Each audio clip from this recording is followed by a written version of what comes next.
আসসালামু আলাইকুম, hello everyone, welcome to লশিপ অ্যাগেইন। সঙ্গে আছে আমি অ্যাডভোকেট শাকিল আহমেদ।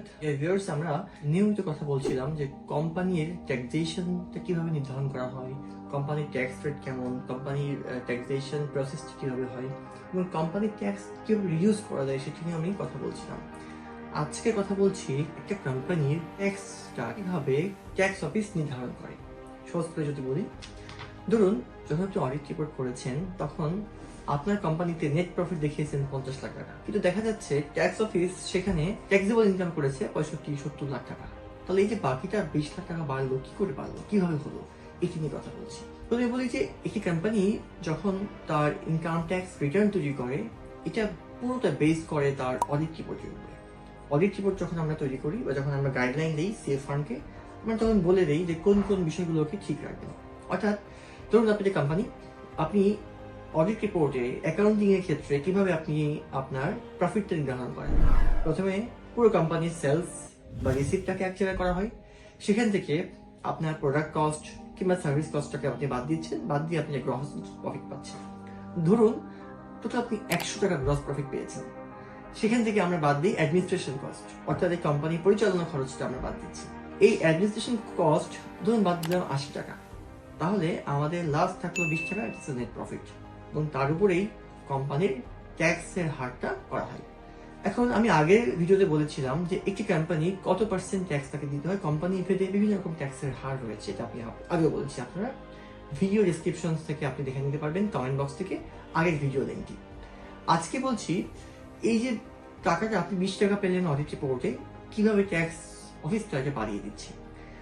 আপনি যেই টোটাল রিসিপ্টটা করেছেন, অর্থাৎ আপনি যে সেলসটা দেখাচ্ছেন, কখনো কখনো সেলস বাড়িয়ে দেওয়া হয় কিংবা সেলস বাড়ে। দেখা গেল আপনি যে ব্যাংকে যে টাকাটা আপনার ক্রেডিট হয়েছে, আপনি এই ব্যাংকে ঠিক মতো ব্যাংক রিকনসিলিয়েশন কিংবা ক্রেডিটের ব্যাখ্যা না দিয়েই ক্রেডিটের চেয়ে অনেক কম টাকা আপনি সেলস দেখিয়েছেন।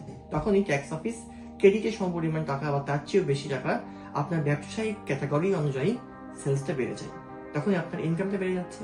দ্বিতীয় দেখা যায় আপনি যে অ্যাডমিনিস্ট্রেশন কস্টটা দেখিয়েছেন, সেই অ্যাডমিনিস্ট্রেশন কস্টের মধ্যে অনেক নন অ্যালাউয়েবল এক্সপেন্সেস দেখিয়েছেন, যে নন অ্যালাউয়েবল এক্সপেন্সেস গুলোকে ডিসঅ্যালাউ করা হয় এবং সেগুলোকে আপনার ইনকামের মধ্যে যুক্ত করে দেওয়া হয়। সেখানে আপনার ট্যাক্সটা বেড়ে যাচ্ছে, অর্থাৎ ইনকামটা বেড়ে যাচ্ছে।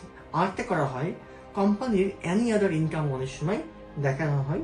যদি আপনি আপনার কোম্পানির পুরো প্রসেসটাকে, কোম্পানির টোটাল যে ডেবিট ক্রেডিট, কোম্পানির যেই ইনকাম এবং ব্যয়, যদি এটাকে আপনি মেনটেন না করেন, যদি অ্যাজ পার ল আপনি এটাকে সাজিয়ে গুছিয়ে না রাখেন, তখনই আপনার আর কিছু কিছু খরচ বা কিছু কিছু ইনকামগুলোকে, হয়তো আপনার ডিরেক্ট ইনকাম না, কিন্তু এগুলোকে আদার ইনকাম দেখিয়ে ডিরেক্ট আপনার প্রফিট হিসেবে যুক্ত করে দেওয়া হচ্ছে। তখনই আপনার প্রফিট বেড়ে যাচ্ছে এবং ট্যাক্সের হার বেড়ে যাচ্ছে।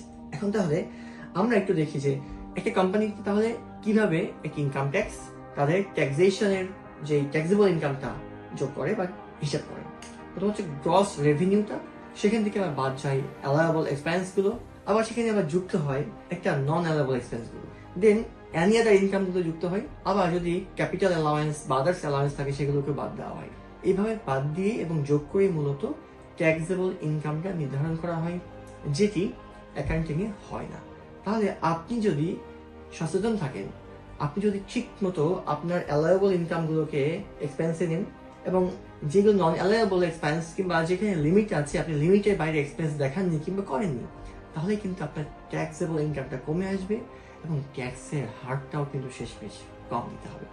আপনার সচেতনতা, আপনার একটু বুদ্ধিদীপ্ততা, এই একখানি আপনার কোম্পানি ট্যাক্স কমে দিবে। থ্যাংক ইউ সবাইকে।